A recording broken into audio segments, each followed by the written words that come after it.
There is no safe place. There has not been a safe place for the duration of this war.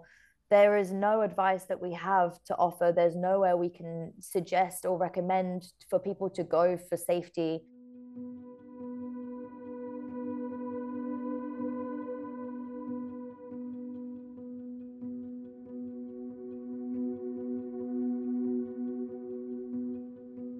It's been a complete rollercoaster of emotions the last 48 hours. All of the weekend, there were talks of a potential ceasefire. It's what people have been wanting for so long now. And since then, we woke up yesterday to a devastating reality, which is a lot of tension again, a lot of fear, and people seem to still be moving. I've been watching since about 6 o'clock this morning, a slow stream of vehicles leaving Rafah, and people just having absolutely everything that they still have on top of the vehicle, and all of their family members inside the vehicles, and it's just absolutely devastating. It almost feels like life before ended and this is something new. And it's not the Gaza Strip. It's not what you know to be the Gaza Strip. And a lot has been destroyed. Places that I used to recognize, especially in Khan Younis, are no longer there. So, you know, even walking around Rafah the last few weeks, you really see this dire situation that people are left in, where there's no infrastructure.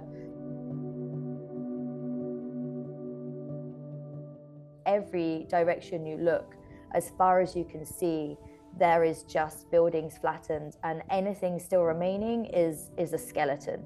It doesn't exist. So how could you possibly suggest for people to go somewhere and look for safety? There is no safe place here, and there is certainly not enough infrastructure in the remaining Gaza Strip to support the 1.4 million people in Rafah at the moment. The problem we've had since the beginning of the war is the amount of aid we've actually been allowed into the Gaza Strip. So just to give an idea, 500 trucks were coming into the Gaza Strip before the war started. We've seen absolutely nothing like that for the last 7 months. So to suggest that there is any kind of safe or humanitarian area is something that we simply do not see or do not experience here, because we know we are not getting anywhere near enough aid into the Gaza Strip to meet the needs. So there is no one place that we recommend or are able to provide aid to people. It's nothing short of terrifying for most Gazans, that even before this, it's not easy to leave Gaza. There are very high fees involved. But to know that this big entry point is now closed, where will they go? Where can they possibly go?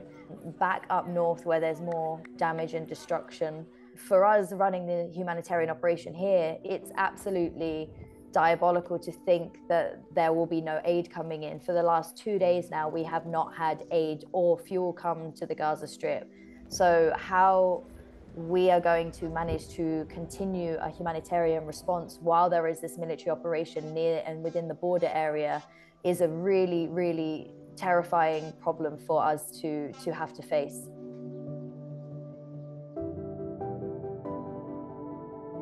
We are very much living this on the ground as the situation is unfolding and responding to it as it unfolds. But for UNRWA, the biggest and most important thing that we want people to know is that we are not leaving Rafah.